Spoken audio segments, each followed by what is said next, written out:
everyone. I am currently working at TA Associates, a growth private equity fund. Have you guys heard of these terms?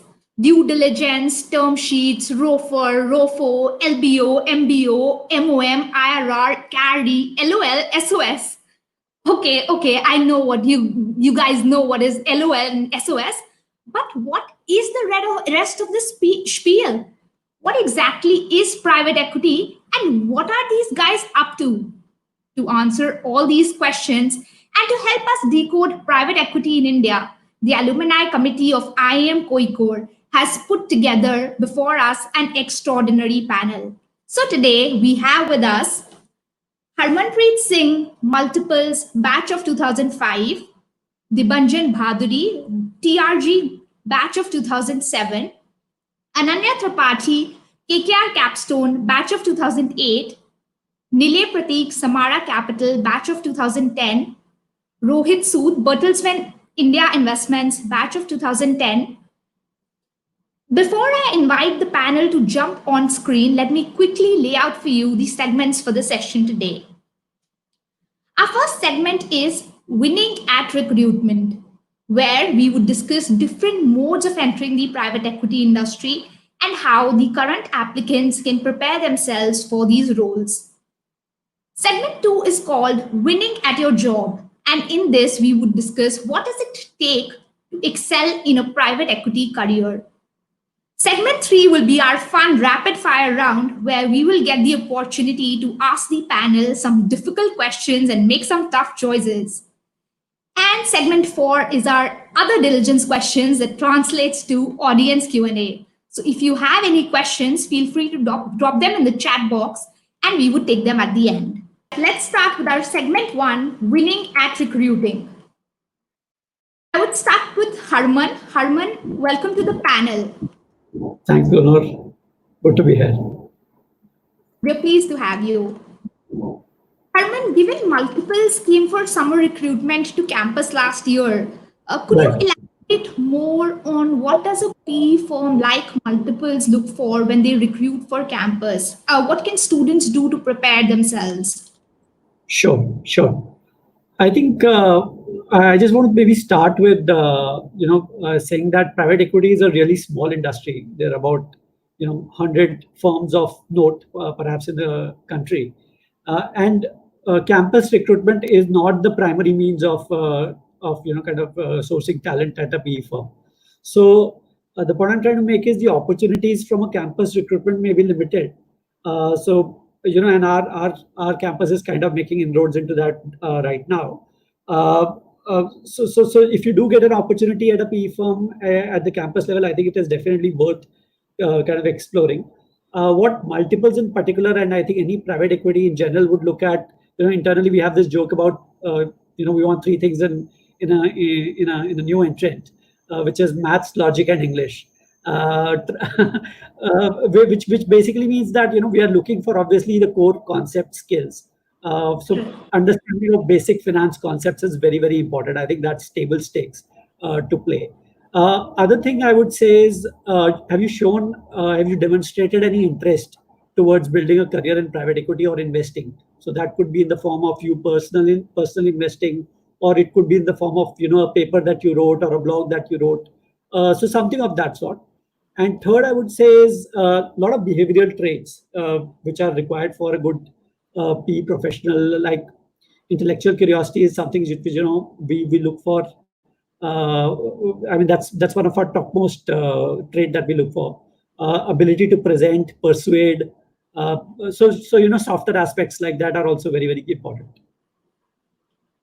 Thanks, Harman. I think that's very, very helpful.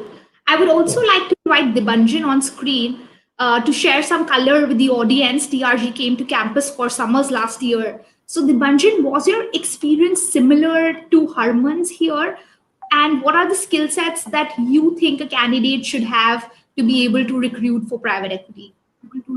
Yeah, thanks, Gurnoor. I think I'll agree a lot with what Harman spoke about. So it's very similar to what we look at as attributes. It was the first time we were recruiting for summer internship roles from any campus in India. So it was a first for us. and we had a bit of a kind of soul searching to understand whether such a thing would fit in our system, because we are typically long-term funds, and short-term assignments we'll have to like really kind of work around to see what kind of assignments can be fine-tuned.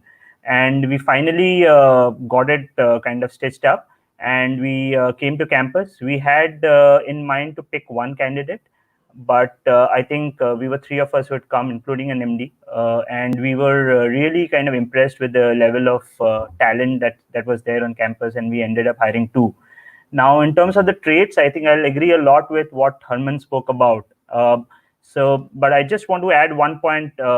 I think there's a perception that private equity is all about finance and valuations, and like really like that having the suit and those people, right? The bankers kind of personality.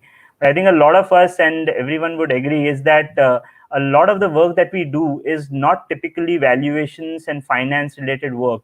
A lot of it is actually sitting on boards of companies, be it in minority positions or having control of particular kind of portfolio companies, and looking at day-to-day operations, working with the management there, working with the promoters, but trying to kind of see how we could optimize the performance of those companies and kind of get the returns that we are looking at. So what I typically look at and what we were typically looking at is, apart from whatever Harman spoke about, which is having some interest in finance and having that go-getter attitude, ability to learn quickly, ability, like good academic records, and all of that is absolutely a must. But also we wanted to understand, if they were given a kind of a free hand and capital to set up a kind of a company, or maybe invest in a company, what would they be looking at? How would they evaluate those transactions? How would they look at the risk aspect of it? And what would they look at? And if they had done something previously, rather either in the form of like investing in stock public markets or anything similar, that would come handy when we are evaluating such candidates. Thank you. I think these were very, very helpful insights from both Harman and Debanjan on what Ps are looking for in summer interns. Moving on, maybe I'd love for Rohit and Debanjan to come on screen and talk to us about how do you transition from an investment banking role or a mid-office IB role to a private equity. How do you build the relevant skill sets, and what all is required at that stage? To the specific question, I don't have a very juicy answer to that. Actually, the road is very hard, especially coming from mid office IB. So for context, before I came into my current role, where I have been for nearly a decade now, I was with Deutsche Bank and I was on the trading floor. And as you can imagine, it had very little to do with investing as we do, the long-term investing. And it was not an easy road at all.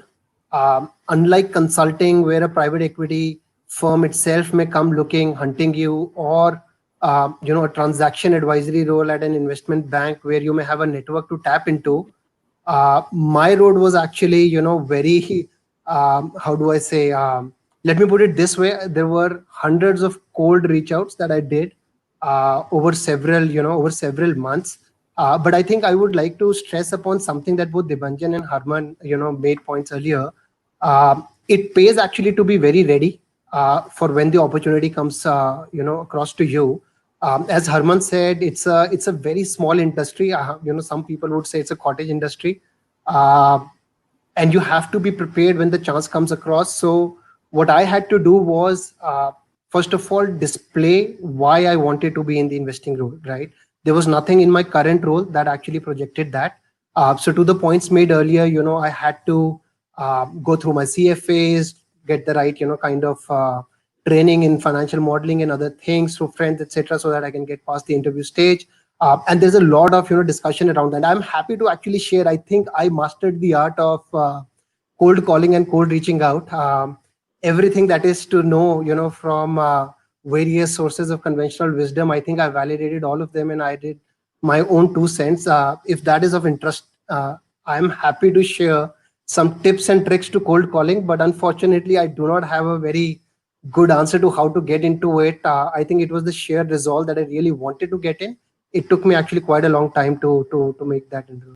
I think that's very, very helpful, Rohit. What I take away is that a candidate, in order to apply to private equity, needs persistence, and It does not matter how you channelize it. You just need to be very persistent in your search. 100%.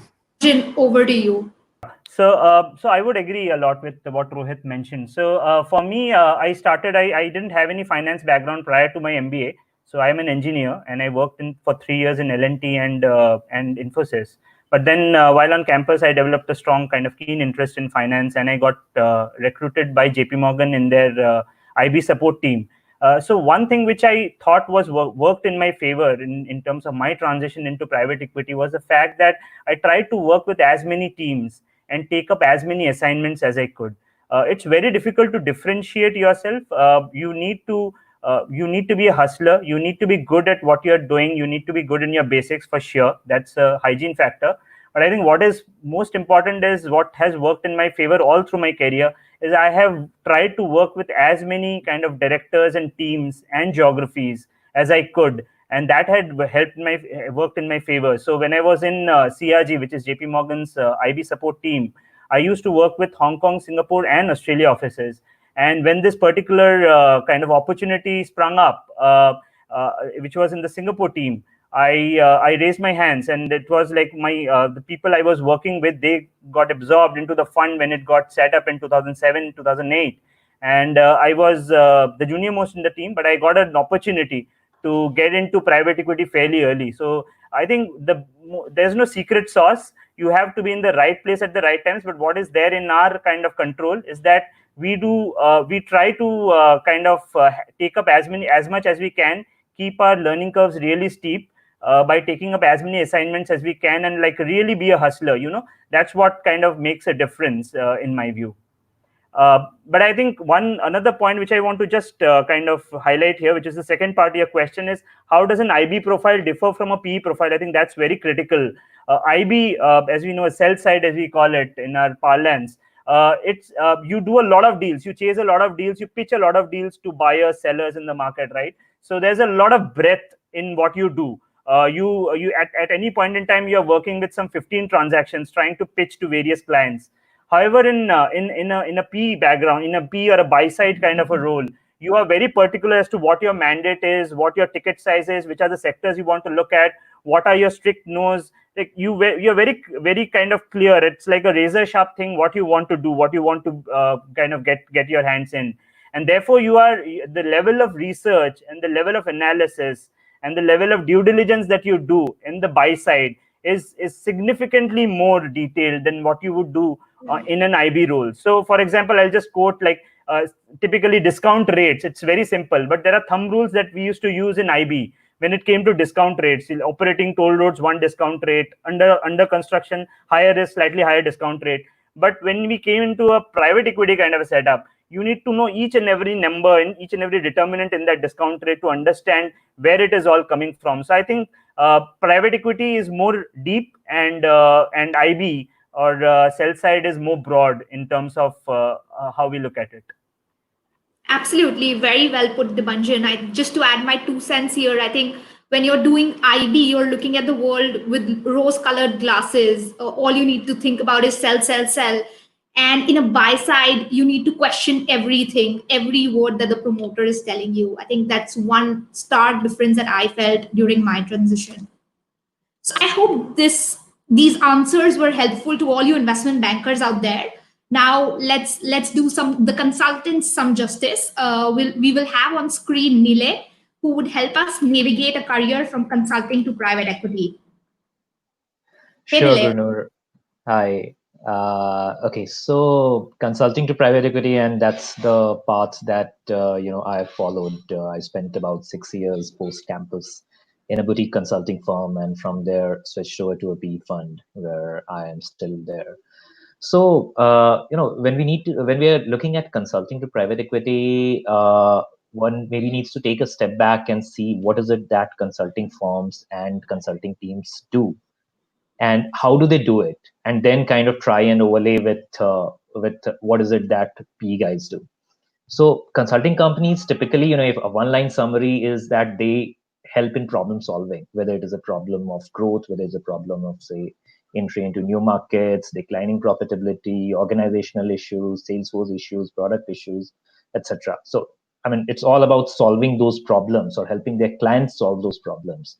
Now, how do they do it? It's about, a lot of qualitative as well as quantitative data-driven insight generation. And data here could be, as I said, quantitative numbers. It could be anecdotes. It could be trends. It could be a lot of research that you need to sift through to come up with insights, actionable insights.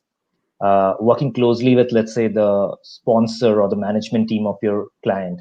All of this is what you do in your consulting career, and which is where some of these things fall in very squarely into what a P fund wants you to do. Now, so for example, whether it is evaluating a transaction or whether it is working with a portfolio company, I think Debanjan touched upon some of the critical aspects of how to work closely with portfolio company. So all of these come in very handy when you are working in a P setup. However, despite the fact that consulting is a decent launch pad to get into PE, it's not easy at all, and there are a number of barriers that one needs to overcome. So it starts from getting noticed. There are lots of people from consulting who are looking at making a transition into private equity, and the first step is to get noticed. How do you do that? For entry level positions, there can still be some organized processes, which I've heard a number of at least bulge bracket firms run some such processes where people from consulting do participate. But in general, I think you move beyond entry level, it's absolutely non-existent, and that's where reach outs that say Rohit talked about helps a lot. Also depends a lot on what is it that you are working on when you are at the consulting firm in your consulting career. So for example, if you are, let's say, working with some PE firms as your clients, helping them do due diligences, which could generally be commercial due diligences, market assessment, etc. So that gets you into the network that helps you get noticed, which is the first step. Sometimes you can work for a portfolio company of a PE fund. And a lot of times, since you end up interacting very heavily with the management of the portfolio company, at every milestone, you do a presentation to the, say, the board of the company where the PE guys are there. So it again helps you get noticed, present your work, show that, okay, there is something in you which is like a bare essential ingredient, which is required in the PE setup. So it's a combination of so that's the first steps, which is basically making yourself get noticed. Then there are certain skill sets that you develop while in a consulting career. There are certain I would say things that you build over time, certain capabilities that you build over time, which is what you need to play up when you're looking at making the switch, or when you are, let's say, talking to somebody at a PE firm. So something like, for example, the high degree of analytical capability or the decision-making skills. These are very, very important in a PE fund, and that is what you need to demonstrate. Experience of working with senior management, because in consulting, many a times you work with board directly or with very senior management people. So that again kind of takes gives you strong credibility when you are looking at a career in a private equity fund. Learning about businesses in a very short span of time. This is one of the most fundamental aspects that you have, which both consulting and PE have in common, where you have to demonstrate a very steep learning curve that in a short span of time, can you look at a business and understand what's good about that, what's not so good about that, what's fixable, what's not fixable. Because day to day in a PE setup, you'll be evaluating opportunities, you'll be evaluating segments, sectors, etc., which is where this kind of falls in squarely. I think having said that, of course, there are challenges. So the first point that I mentioned was about getting noticed. Then beyond that, I think one of the key challenges that I have noticed, or when we interview people from consulting background for our firm, we see is that the right kind of, or at least basic financial skill sets, that is something which may not be necessarily present in everybody who's coming from a consulting background. So it is a very, I would say, very, very learnable, fixable problem. Somebody who really wants to transcend this barrier can overcome that, can achieve this by spending time, by being very, very proactive about it. And it's like in consulting also you work with financial models, but those financial models may not necessarily be as intricate, as detailed as what, let's say, typically PE guys use. So which is where some accounting knowledge comes into handy. So I think a very clear difference that we see in people coming from, say, consulting background versus coming from an IB background. But to my mind, at least, a very, very fixable problem for somebody who's really keen about it. So that's essentially, I would say one of the key challenges. Then also, thinking and behaving like an investor, looking at things from a risk reward perspective rather than just saying that, okay, I have to arrive at a recommendation. Because in PE, it doesn't stop at arriving at a recommendation whether one should do a deal or not. There's a lot more to it.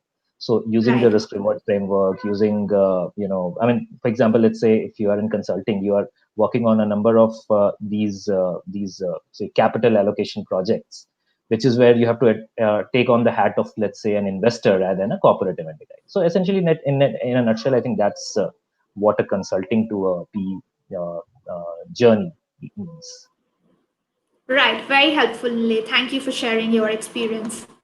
Navan Gupta asks, he believes one of the challenges in moving from IB to PE is not getting to know when are these PE firms hiring. So are relationships and networks the strongest element to tackle that? Is what he asks. Our IB guys, please throw some color here. No, happy to share my experience on this. See, this is definitely an important question, right? Let me give a slightly broader answer to this, right? See, this is a small industry to get into, and I think one would want to take many shots at it. So obviously, you have to target companies where you find that there is a relevant opening. Better still, if you have somebody to refer you, a warm introduction always goes a long way. But I'm going to say, that may actually restrict you, a fair bit, right? I'm going to be brutally honest over here, right? I face similar issues. In fact, very tough ones on this one. In fact, when I was looking to enter into the industry, most people would ask for, deal experience. And I was, quite exasperated, because it was a catch-22. If nobody is willing to give deal experience, how am I going to get one, right? My answer to that, to my earlier thing was persistence, right? So definitely, I had some network into this, which I tried to tap into. But the bigger answer that I would give is you need to attack the problem from multiple fronts, right? So you go through your, network, but I don't think that's the only way to get into the industry. I think that limits the scope too much. I would definitely count on, see what happens at the end of the day is if you are in a top tier consulting firm, this approach may work. You may actually also socialize with headhunters, private equity guys, venture capital guys, and they will entertain you, right? That's the truth. If you are in transaction advisory, investment banking, you would anyways be, whining and dining with people who are in the industry, and you will have a network, so to say. But if you are in neither, and that is where, and I share that background, and that is where I'm saying, cold reach outs help a lot. And let me, also give at least one tip, Gurnoor, if you allow me the time, which helped me a lot. Guys, what I would, encourage is that if you're reaching out, once you know the firms that interest you, try to reach out to the guy as high up in the hierarchy as you can, right? Probably I'm making a mess for a lot of people on this panel. But that's the truth, right? If you go through an analyst, an associate, or somebody like that, they may help you, but they will only be aware of the opportunity that is there, right? The trick to reaching to right at the top is, there are 2-3 advantages to that. Number one, they would know about opportunities that are yet not open, right? A new segment that they're looking to tap into, somebody who's about to leave 6 months down the line, etc. You would never know these things which senior management would know, right? I myself came to benefit, in a couple of interviews that I actually got, which were not even out there in the open. And at any time, there are a lot of them. Secondly, sometimes, there are managers who like to spend a lot of time with candidates, right? Especially people who are not from conventional background. Just reaching out to the right people at the top actually, may give you that opportunity where you get a chance to impress through your interactions rather than your background. Number two, what happens is, once you reach right at the top is usually people at the top will love to clear their inboxes. No mail will go unanswered. They will usually forward it to somebody else, which also ensures that most likely you will get a response. And hence I just can't emphasize enough on this just cold reach out. There is a certain doggedness that it takes to get into the industry. On my part, actually, I was even okay to get into IB as a stepping stone, the transaction advisory, to get into this. So I was very determined and very persistent to do this. And that would be my encouragement to everybody else, right? Anybody who gets discouraged that they don't have the right the typical background, I don't think that shuts the door. If you don't have the best network, I don't think that shuts the door. I think persistence can go a long way in trying to make a dent here. Very, very well said, Rohit. I think that's something that I would have loved to hear when I was back at campus. And just to add, I think it's also critical that when you're reaching to these senior level people, you go with an idea rather than just an introduction. It's always helpful, and it'll help you create a difference amongst 100 other candidates who reach out. Let's say if somebody wants to work with the 4 or 5 of you, uh, what is the best way to reach out to you guys? I know that's a tricky one. I'm happy to take a go at it. I think best way to reach, I try to clear as much of my LinkedIn mails I can. So that always helps. I think that is relevant. Yeah. If I may also, Gurnoor, I think I missed an important point earlier. I would love to share another small trick of the trade over here. Guys, whenever reaching out to somebody, for let's say an interview into the industry, my advice would be never to write in a mail that you're looking for a job. Makes the job much easier, right? You give a window of opportunity to somebody to write a one-liner saying that they are not hiring currently. So the second most important trick is always ask for 15 or 30 minutes of guidance or help or anything. People find it very tough to say no to. Just increases your hit rate. So this is coming from as you can say, they're coming from a guy who was championed the art of cold calling, I guess. Yeah. International B school students do that really well. I mean, they start reaching out first year, even before going to campus, and they just want to have a conversation, have coffee with you, and so on. So I think we guys don't do that as much, and we should. Second thing is, I think today there is an opportunity to build an audience even outside your job, right? I mean, so I've seen people come up with a lot of body of work and say, look, I write this financial blog, and I have X number of followers, and I would perhaps be a follower of that blog, right? It has happened to me where a guy from IB approached me, and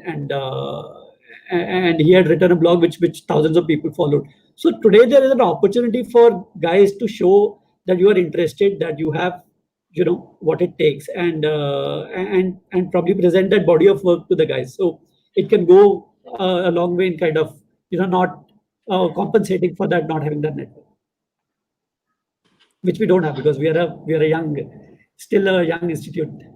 Yeah, I'd just like to add one point. I think LinkedIn is obviously the best platform to reach out, and you can also email. I think I've received quite a few emails since the last webinar I did about a couple of months ago, and a lot of candidates who were kind of about to make a choice about which institute and which career path and all have reached out, and I have responded to them as much as I could. I think that's a very good mode to kind of reach out to people in this particular sector. But I think another great place to socialize and catch up is the meet and greet events, any kind of associations, any alumni meets, any other informal meet and greet sessions that we organize, or even in terms of there are these various conferences that you could go to. If you could manage to get there, you could exchange a lot of cards, get in touch with senior people in the industry, and that could be another way to get up and close with the management in these firms. Yeah, I think pretty much everybody has covered most of the important points. But yeah, I mean, at least to reach out to me, LinkedIn, phone, email, anything remains a good source. I typically try and answer to as many requests as possible. To Rohit's point, I think it makes a lot of sense. Be very, very thick-skinned when it comes to reaching out to people. Don't mind writing 3 mails to the same person in a gap of, say, within 14 days, 15 days, showing your intent. A lot of times I have not responded on the first or second occasion, but third time when the mail comes, it's like, boss, yeah, बहुत persistent hai banda, let's give 10 minutes, 15 minutes to this guy. So it really, really helps. Yes, be ashamed, reach out to everyone you can. I think I have done it during my phase. So, and it always has its own rewards. All right, I think that was a great segment. Thank you all of you for all the wonderful insights. I think the key takeaways are persistence and hustle, which all our panelists stressed on.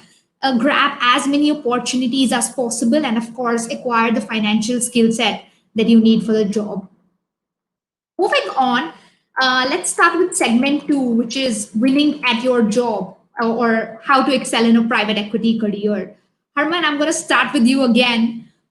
You were already working at a prominent fund. You were at ICICI Ventures when you decided to take the plunge to build an independent private equity fund. Talk more about your journey and experience. Sure. So, Gurnoor, if you allow, I'll just take a step back and talk about a little bit my journey prior to ICSA Venture as well, so that everyone on the call is aware. Sure. So I started with my first job was with SBI Capital Markets, which was from campus, and the reason I chose it was because I was very sure that I wanted to go into a core finance job, right? Because the idea was to keep moving, and probably move to an tier one investment bank, and then probably move to a buy side, which is what I did.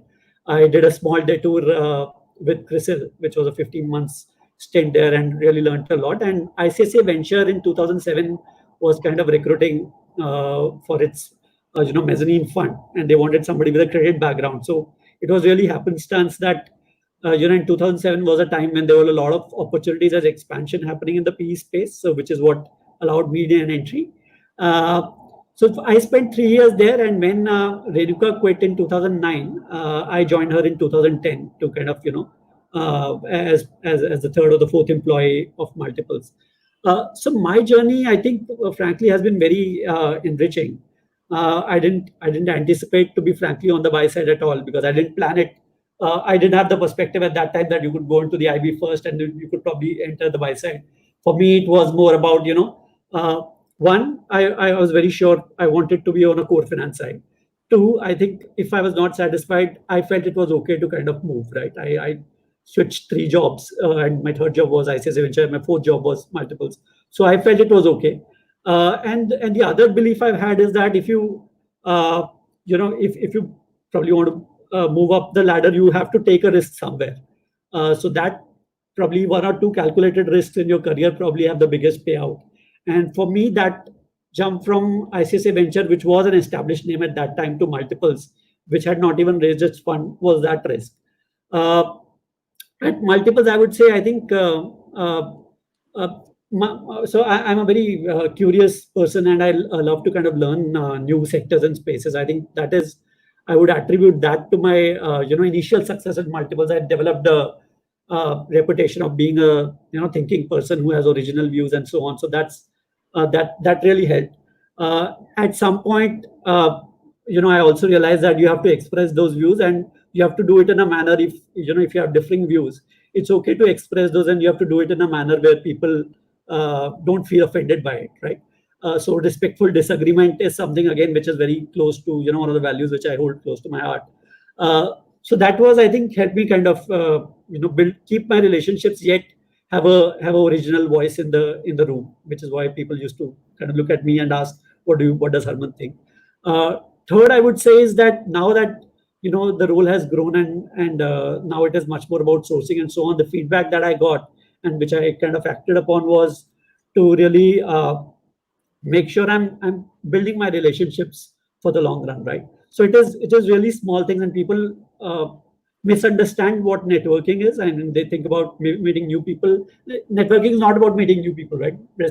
Networking is about actually being in touch with people that you're already kind of connected to, and you have a reason to be in touch with.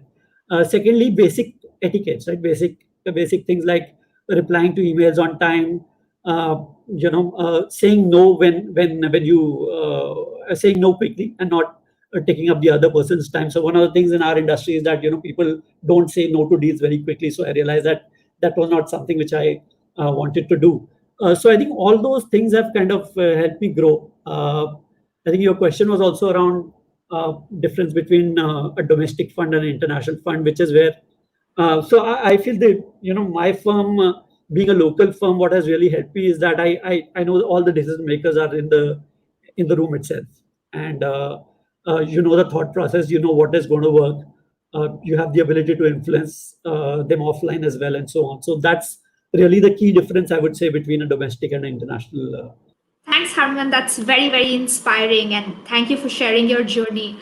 Before I move on to Rohit, who has similar experience, I'll just try to get Ananya back online. Right, Ananya, so probably the question that I had in mind for you was more on the contrast of an operating role versus an investing role. And being at Mintra, where you were yourself an operator, how has the journey been from that to driving value to KKR's portfolio now? Yeah, so I think, one is, I think there was an earlier question also about difference in role between operating and deal side, right? And I think the way I see it is it's very complementary uh, kind of skill sets, right? So I think as a deal team professional, you need to really focus on obviously negotiation aspects around all the financial clauses, the legal clauses, each element of valuation be extremely robust, as everyone has spoken in this panel about on analytics, modeling, and therefore a lot of what you need to do as a deal team person in the early years are around the analytics, detail orientation, understand all the legal structuring aspects. Um, However, as an operating person, what you need to focus much more on is understanding the EBITDA and cash flow of the company, where is money made from, and how can you really influence change to drive that, right? So I think these are very complementary skill sets. The other thing, of course, is as a deal team person, as you get more senior, you have to focus a lot on sourcing and relationship building from that aspect. Whereas as an operating professional, you need to think about relationship building more from your portfolio companies. So with the promoters, the management teams, because, frankly, even if a private equity is in a control position and is in majority, ultimately real change happens only if the management drives it. It cannot be done by investors. I think we all need to realize our limitations there, and therefore good operating person, sometimes I like to joke it's like a unicorn, right? It's not an easy skill set to find, because what you need is you need to be smart enough to identify the levers to create value in the business. And when I say value, it is how do you improve EBITDA, how do you improve cash flow. Along with that, you need to have the EQ to manage the egos and manage influencing the management teams and the promoters. And in addition, you need to be able to roll up your sleeves and say, okay, if there is a particular initiative where you think not enough momentum is happening, actually help the management team on a very hands-on ground level, right? So I think it is an art form, it is not a science, and it is extremely complementary to what the deal team does. And I feel that the firms that will be successful is those that will be able to establish a good partnership between the deal teams and the operating teams. Firms which are not able to do a good job of it and operate either in silos or think that this is where the deal team job ends, this is where the operating job begins, I think they'll never be able to create value, especially in a country like India. So let me pause here and see if that answers the question, if you had any other follow-ons. No, I think that's very, very helpful. I'll go back to Rohit, who'll probably talk about his journey, how he helped build Bertelsmann India grounds up. Rohit? Yeah, Rohit's back. So happy to share my experience. Again, for context, for people, I have been, with my current firm now for close to a decade. And I actually joined right at the ground floor as a founding member of the team. So right after my experience with Deutsche Bank, I had a fairly and all the troubles that I shared to get into the industry. After that, actually, I had a fantastic ride. So I actually Bertelsmann India Investments is actually a corporate fund I don't know how many people are aware with that, but essentially what it means is that instead of raising money uh, from multiple third-party investors to deploy further, which you typically call limited partners, LPs, we actually, you can sort of say we are a subsidiary of an operating firm, and we invest money out of our balance sheet. Now, the reason that I share that is, because that actually a core and integral part of the journey that we had building this firm grounds up, because there were two, three things actually that was stacked against us, but made the ride that much fun. So Bertelsmann essentially, it's a media conglomerate, one of the largest media companies in the world.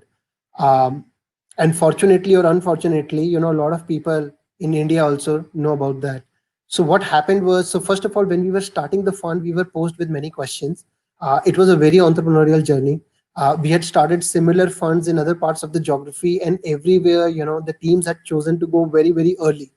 Whereas over here, with my colleague, Pankaj and I, we decided to go with a more growth focused strategy, because that was the gap then in the market, and it was an uphill task actually convincing headquarters on why we are having a very different strategy to go with. But I think even a more, difficult task was, and, this is where, I get into, this was a window on realizing how difficult it is to build a brand and to build a fund from grounds up. Everyone in the market, from bankers and fellow investors, thought that we are an extended investment arm of a media company, so probably that is where we want to invest, right? We would be investing in media assets, whereas it was completely the opposite. We were getting our billions of dollars of revenue at the parent level every year from media assets. In fact, in investments, we wanted to do two things: diversify revenue, and secondly, be at the forefront of technology, right? And see if we can have information flowing back upwards to the parent company. It was actually a hell of a journey for the first 2 3 years, purely to set the branding right, not just for the market, but for entrepreneurs, for employees that we were to hire. um, I would say it took us good 3 years actually to set the platform right.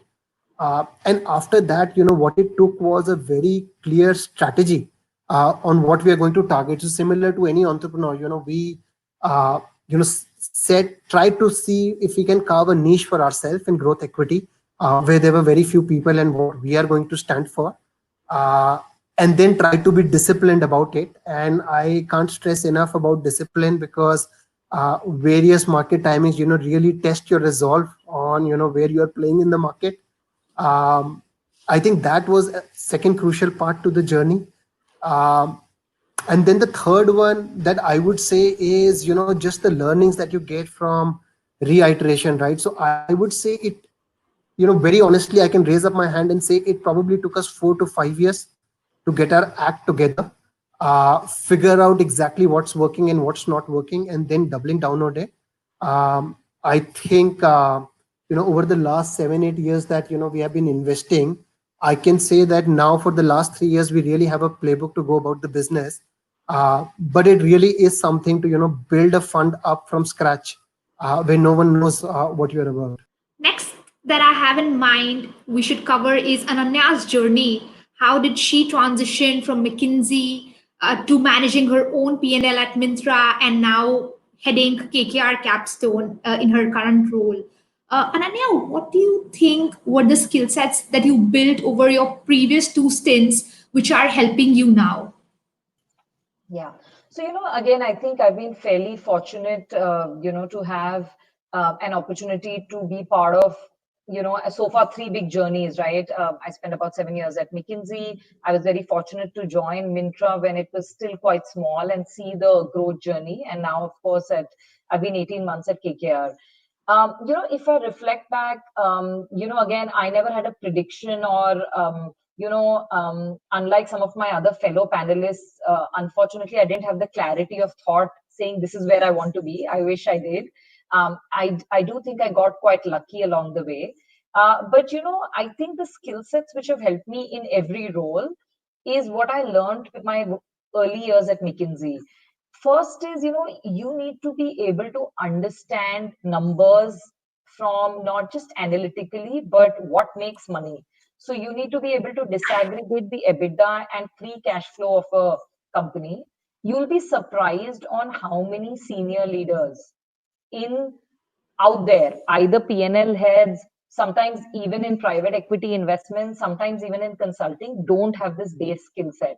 So if there is one push that I could make to everybody out there, that irrespective of what your ambition is, build in yourself the ability to understand truly what makes money. And this is not about being good at doing mental math, but this is understanding how the drivers of business are and what levers can be pulled, right? So I think that's point number one.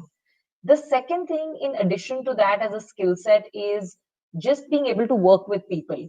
And again, it sounds simple, but it is, in my mind, a very difficult skill set. And I was very lucky that in my early years in McKinsey, I learned both the problem solving skill set and the EQ to work with very different type of people, right?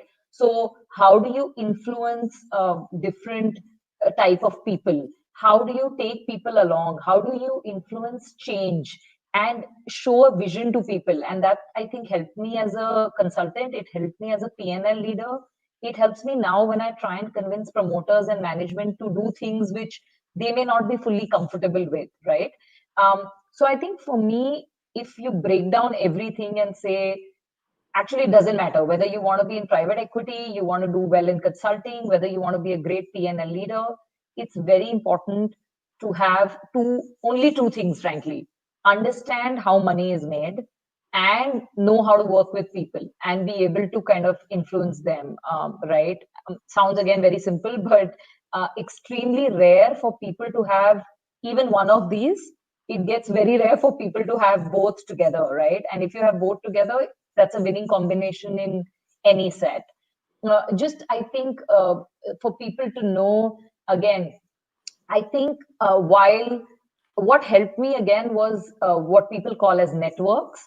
And, I got my Mintra job because of, again, that was more fortuitous, but I got my KKR job because my batchmate from McKinsey is now in a leading headhunting firm.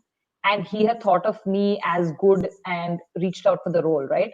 So again, I think just the importance of doing well wherever you are, because it's a small world. You never know which opportunity will come your way if people remember you as being a high quality professional. And that's what, therefore, my recommendation to people would be saying, don't beyond a point get distracted, do a good job of wherever you are, and you never know how life could play out. So hopefully that's a bit helpful for others who are on this journey. That's very interesting, Ananya. One question that's come from the audience is whether operating teams will expand in India. Would you comment on that? My very, very strong belief is it will. That is why I joined KKR about 18 months back. My belief is that private equity will take more and more control positions in companies. And as that happens, more and more private equity firms will realize that real value creation will happen not just through multiple expansion, but also through EBITDA improvement. And to do that, you will start to need operating teams. You will start to need to have that muscle. It's also becoming a differentiator on when promoters choose which private equity partner to bring into their company, because Right. a lot of promoters say that, listen, money is cheap, right? Today, with so much funds available globally, with the depressed interest rate scenario, it becomes very important for every private equity to have a differentiator. And my very strong belief is that over the next decade, actually operating teams, operating partner roles will become even more important in India. I do think we're still at the early stages of the journey. All right. Next, we are going to cover specialization in the sector.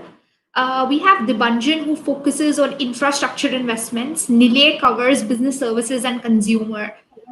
So we'll discuss with them that how does one choose a sector to focus on, and how do you build a circle of competence around it? What is the lens with which you view your particular sector?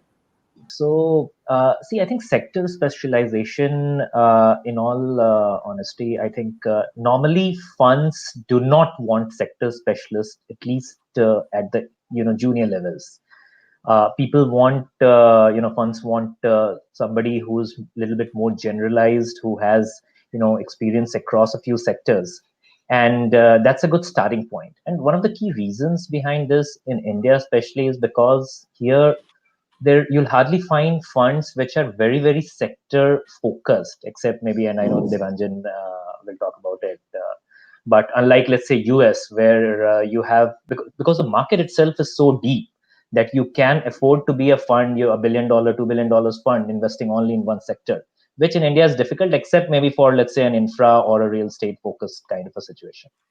Now, going back to, let's say you have one or two sectors that you are working with, you are playing with, and that's what you are going to focus on in the next 6 months to 1 year to 2 years.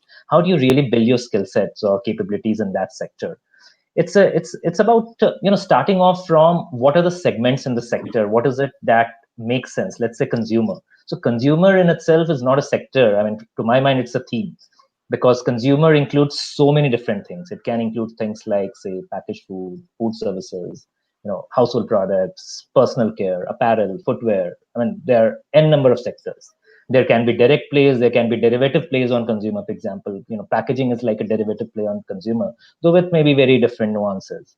I mean, one little bit of stretch of imagination, even consumer financing is a derivative play on consumer. So you need to look at, if consumer is a sector, let's say I'm looking at what are the various segments, what segments make sense from, being an investable segment perspective, let's say over the next 1, 2, 3 years, or maybe even a longer period of time. There are certain segments which may not necessarily be investable at all. How do you build your capabilities is, starting off by kind of looking at the segments, making some sense around what is the growth, what is the profitability in these segments, reading up a lot, looking at the listed companies in those sectors, subsectors, themes, understanding what is going right, what is going wrong with them. How have some of the other markets, both on the developed side as well as emerging side, moved forward or evolved over the last few years in that sector, learning what went right, what went wrong there, building a network or an ecosystem of people. So like, reaching out to entrepreneurs working in that sector, CEOs, CXOs, thought leaders, KOLs. And that is something, when in a P kind of a setup, you need to be very, very proactive.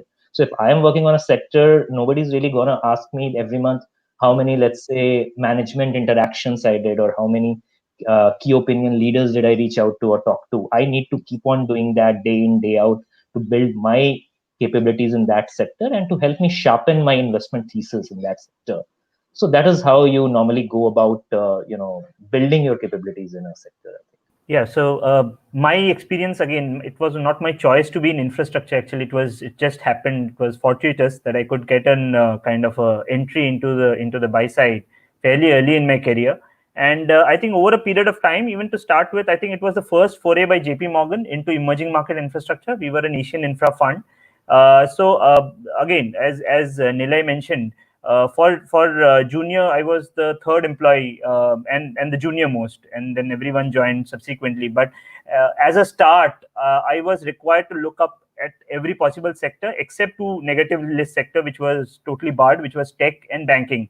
Apart from that, if we could have any sector which had some flavor, so we had an infra and related resources mandate, and the related resources could have anything which had a fringe kind of flavor to infra. So even something like healthcare or education or logistics, even some sort of commodities and data centers and all of those could be somehow kind of be termed as infrastructure loosely related resources.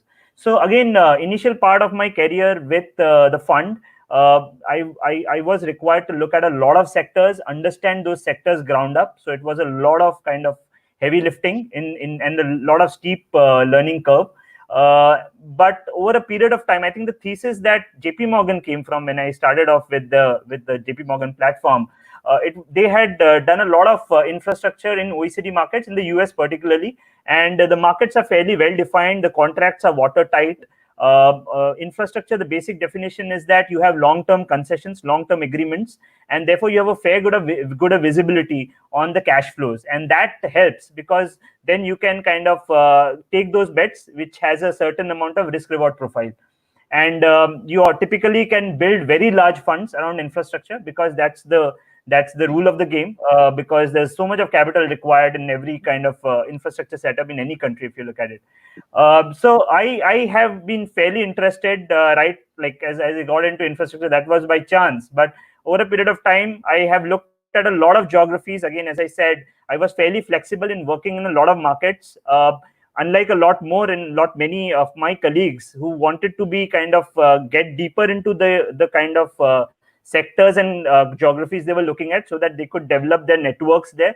But I was fairly flexible. The pro that it had is that I was open. I did a deal in South Korea, and that was such an kind of hugely gratifying experience, and we made like a really good deal out of it. But it kind of enhances the kind of learning to another level.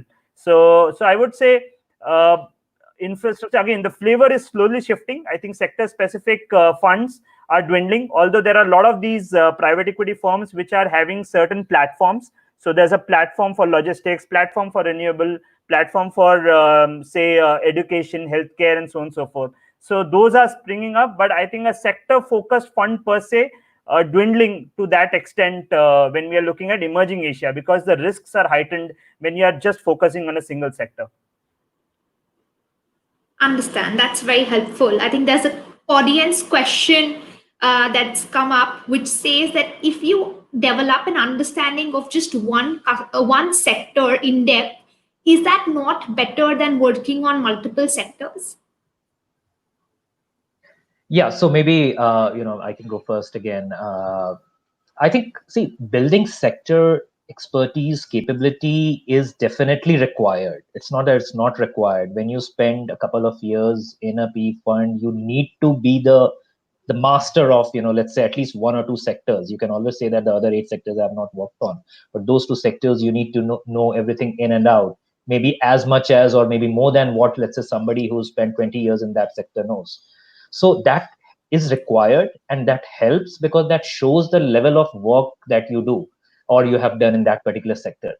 I think what I meant was there's slightly higher, there's a little bit of breadth that you need to build in there also, because just building your capability in one sector, can also make you make it a little bit difficult for you, let's say in cycles, let's say if that sector goes out of focus, or given that as we both Debanjan and I mentioned that there's a dearth of sector focused funds in India. So that's pretty good. It's required, but limiting yourself to that may not be the best thing to do while in a PE firm. Debanjan, over to you.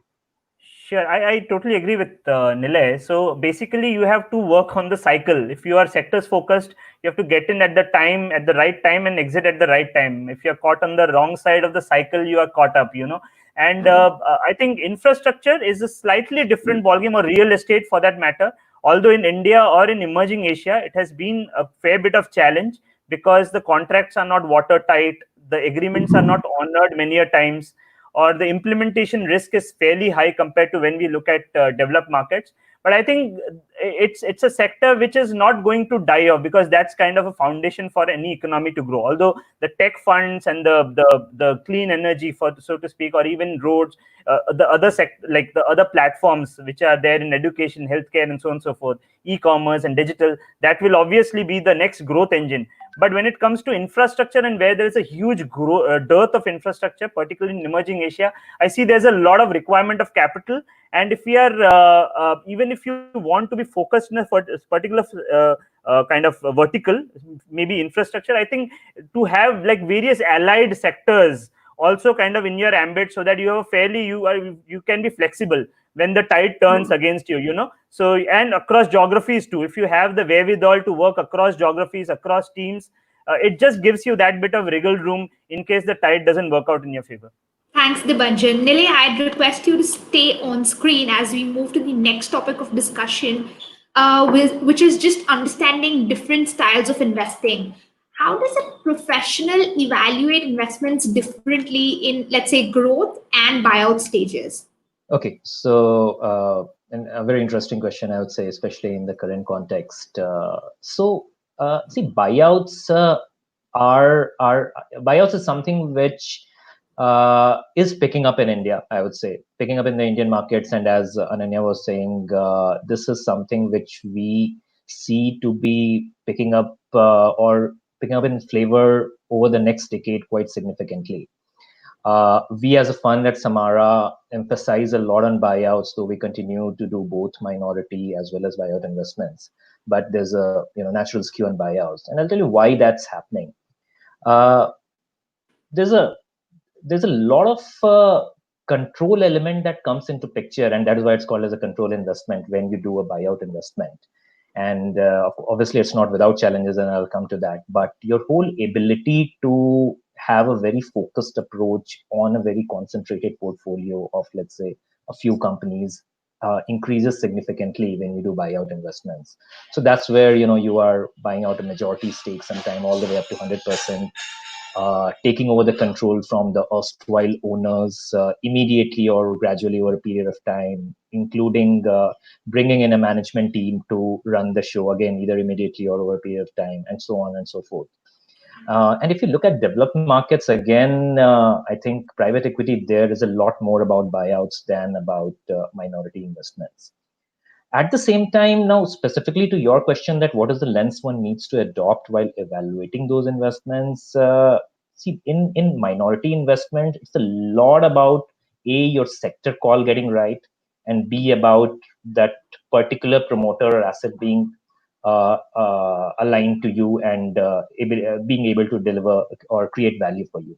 In buyouts, it's much more than that. It's you may get the sector call right, but simply because of the fact that the deal itself sometimes ends up becoming so complicated, you need to make sure a lot of things fall in place, which starts from, as Ananya was mentioning, the bringing in the right team, making sure you understand what are the value creation levers right before you do the deal, have a very razor sharp focus on those value creation levers right from day zero of the investment. Look at, let's say, building up a portfolio which is doing bolt-ons, etc. So this whole aspect of solving for complexity is something which is very important when you are looking at a buyout deal. It's like thinking like an owner. Can I buy this and run it as an owner? And when I say run it, it may not necessarily mean that I need to spend, my 100% of time sitting in the office of that company and actually running the business. But my level of involvement goes up significantly as compared to maybe, say, a minority investment. So can I do that? That lens I need to adopt, and that the investment needs to clear this filter right up front before closing the deal. Similarly, would you be able to find the right management team? So let's say I'm evaluating a very interesting asset in a tier 2 city in India. Can I get the right management team in that tier 2 city to run this company? Because the asset is excellent, brand is excellent, but will I find the right people there tomorrow when the promoter moves out? And so on and so forth. Then comes the exit lens. So let's say if you are owning 80, 90, 100% stake in the company, how would you exit that? Because generally in those situations, the most normal exit route is a strategic sale, or maybe a sale to another buyout fund, because IPOs become a little difficult in those situations where you own such a high level of stake in those companies. So these lenses come in additionally, in addition to everything that you would apply when you are evaluating, let's say, a minority or a growth investment. Thank you, Nilay. Harman, given I started the segment with you, I'm going to bring you back again to address my last question here for the segment, which is how does a professional evolve across various stages of a private equity career, from an associate to a principal to a partner? And will be very helpful if you could talk about your journey here. Right. I think I touched upon it the last time as well. I feel, when we are starting out, and it's very important to get the right initial impression because reputations tend to be sticky. So I would say when you're starting out, it's very important that you're seen as somebody who is who thinks originally, who goes deep. So one of the things I've noticed that PE is a job where you can invent as much of work as you want, right? I mean, if I ask you a question about a sector, you can quickly look up a report and answer, or you could probably go as deep as as you want, right? So one of the things at the initial stages of the career, I would say in a PA career, you should really try to go deep, and that it's a cliche to say that, but it involves a lot of reading. It also involves a lot of talking to external people, because what they can tell you, you probably cannot figure it out yourself. So it's a combination of both. But I would say intellectual curiosity plus going deep is very important at the initial stages of your career. As you grow up, right, it is what Ananya mentioned about EQ, about getting work done from various kind of people. It could be your team members. So you need to learn the art of delegating, and people have seen people struggle with that, because they are they want to do everything themselves, and they feel nobody else can do it as well. So you need to learn that. You need to figure out how to influence people, right?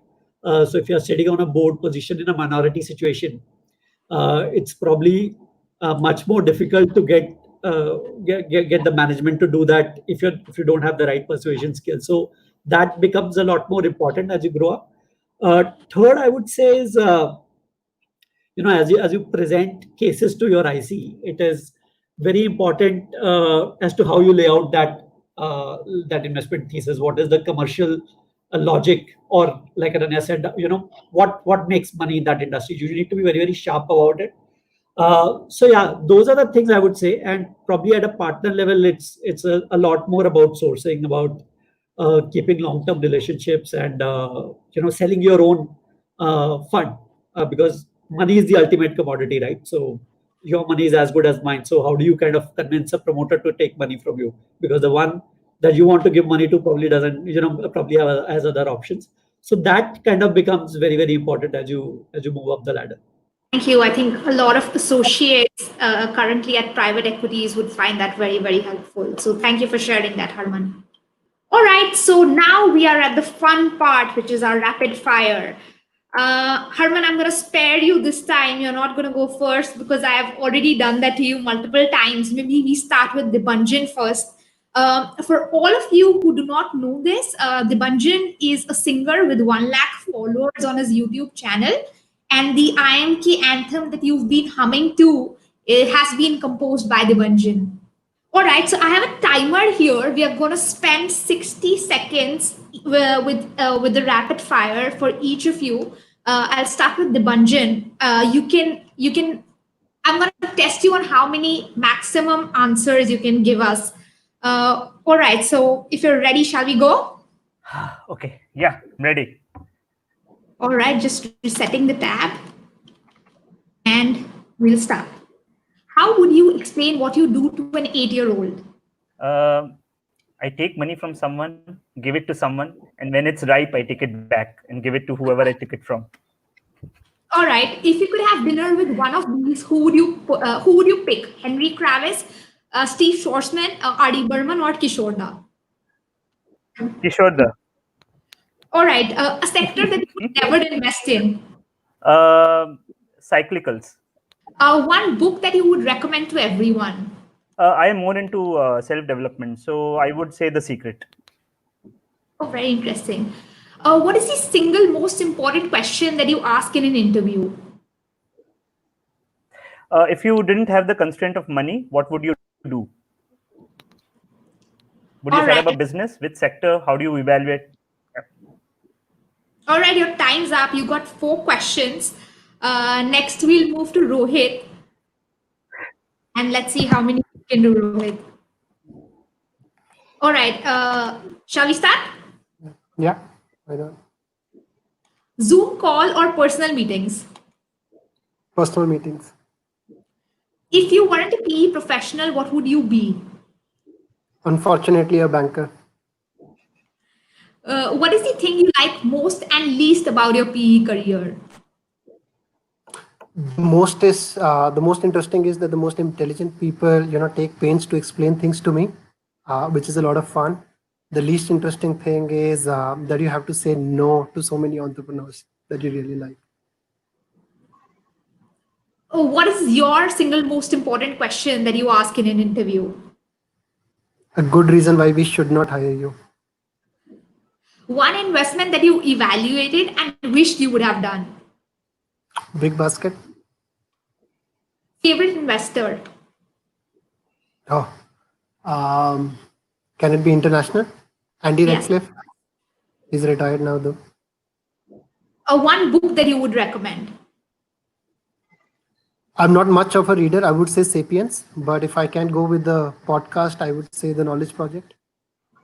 Thank you. Thank you. So your time's up, but this was very, very helpful. Very well done. Oh, this is fun. All right, Nilay, you're next. Tell me when you're ready. Sure. Yeah.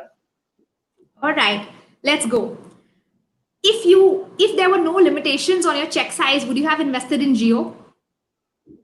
Maybe One advice you would give to your younger self. get into PE early. If I mean, Zoom younger is calls, a abstract thing, but yeah, Zoom calls or personal meetings.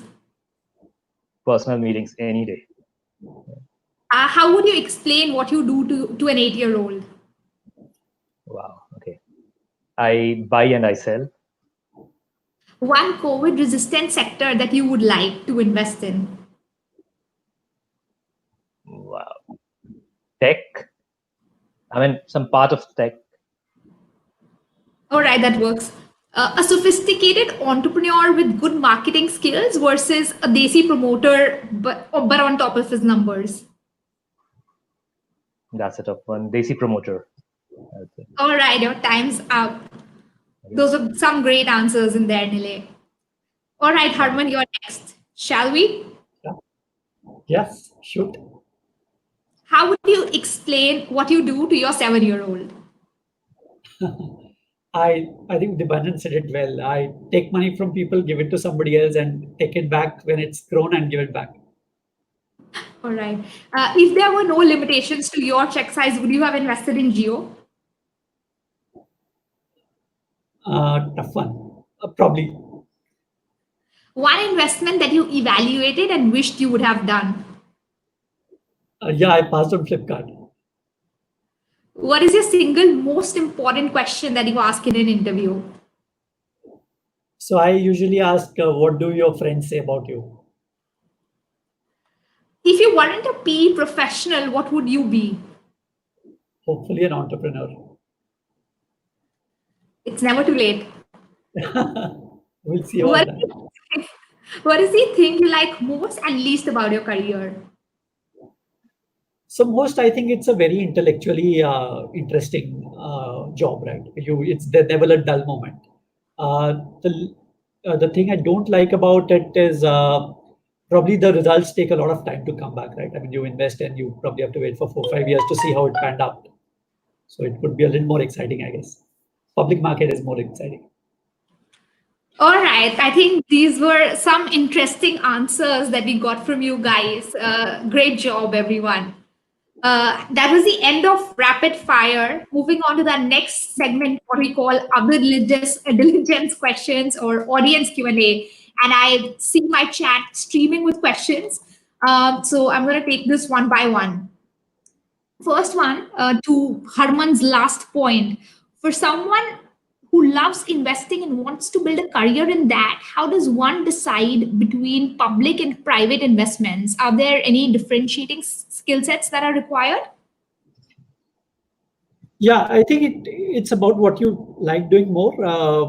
Private investing is a lot about working with your company and kind of trying to influence the journey for the 4 or 5 year period.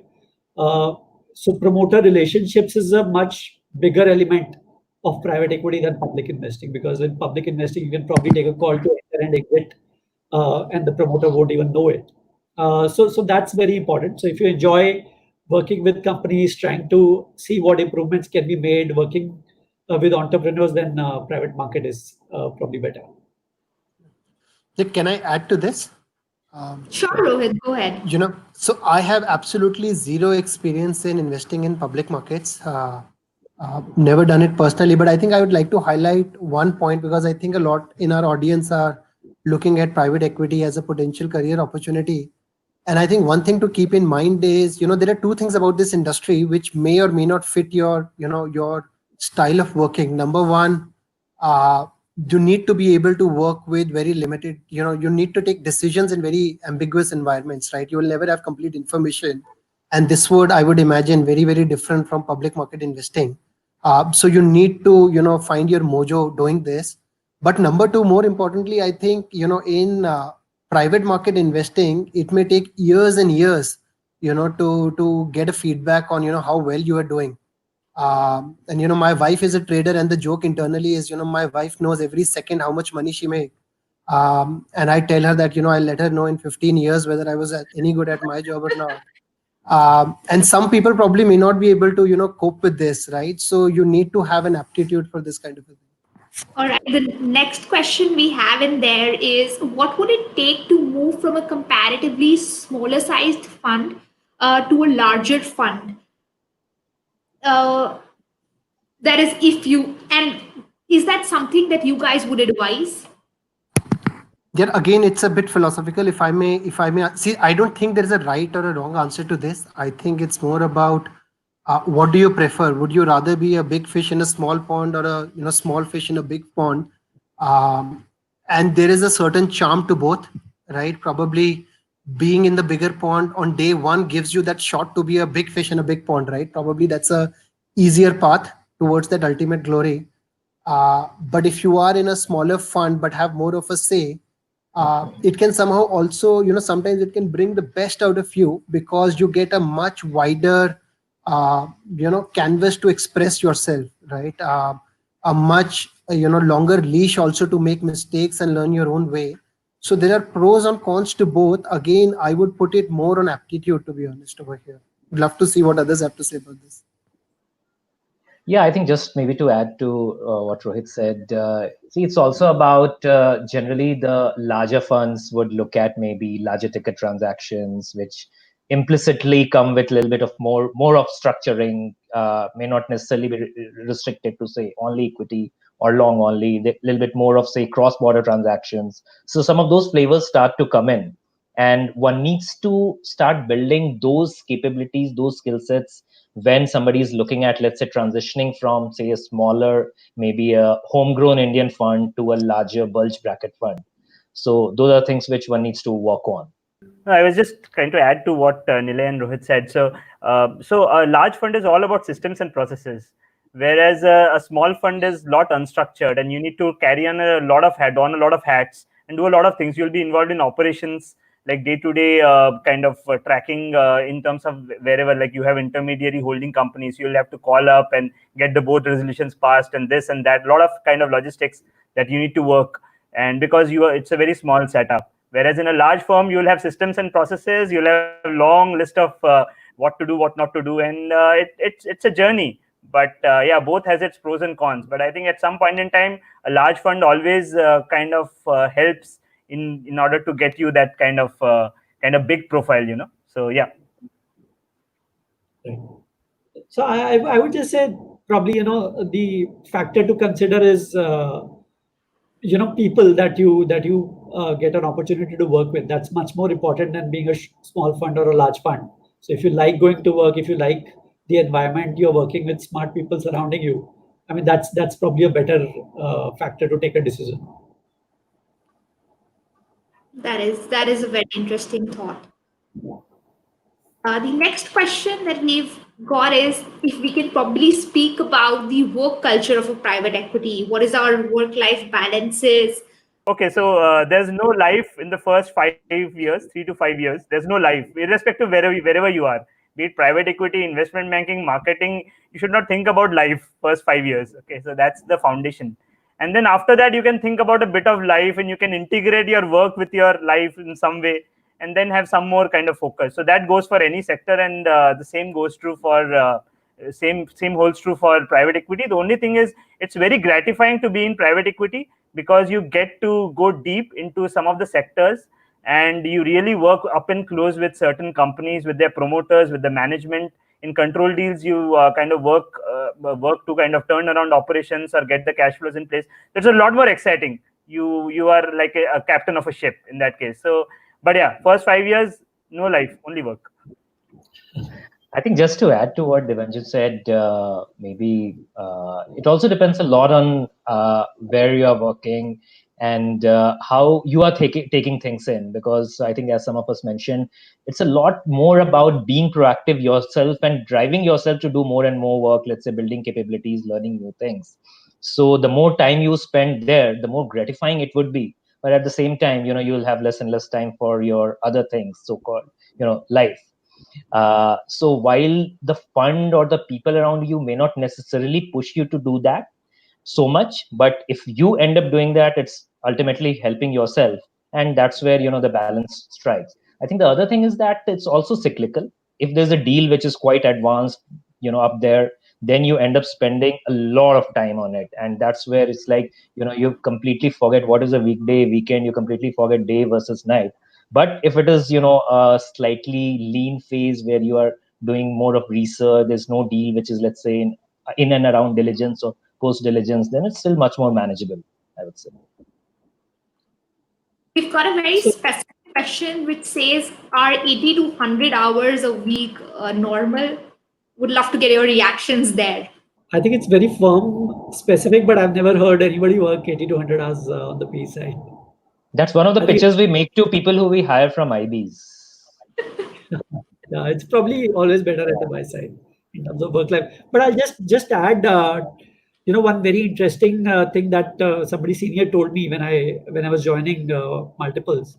I think, and he was referring to Renuka's style of working and so on. But the point was that there is no work and there is no life in separate compartments today, right? I mean, I bring my work home, and therefore the advice to me was to bring my life also to work. So it's okay to say that I will not turn up for the first half today because I'm going to my kids' annual day, or to take a break in a meeting and attend an important call from home, because you are anyways mixing work and life today. So it's very difficult to bifurcate it. So why even try? All right, so I think it's time for our last question. What is the last one piece of advice you would give to someone who wants to build a career in private equity? I can go first. So be proactive, be a hustler, grab every opportunity that you can get. Be working with various teams, various geographies, various sectors. Try to grab as much as you can. I think I've already given mine in the beginning, right? Be persistent and don't take no for an answer. Yeah. I would say choose your first job carefully, because it's always difficult to take a more circuitous route and come back. So choose your first job, which leads you to that path, and probably what Ananya said, do well wherever you are, and people will notice. I mean, my take would be start building mental models quite early on in life. It's not going to help you only in private equity career, but anywhere you go in life. That helps you take decisions, make investing decisions, anything. And in PE, it is super important, I would say. All right, so I think what our key takeaways from today's session has been to be proactive, be persistent, be a hustler, do not say no, give it your best, and grab all those opportunities. It was a very helpful conversation. So I would thank all of you guys for taking out the time on behalf of the audience as well. Thank you everyone for joining. Thanks, Thank you. Gurnoor. Thank you so much.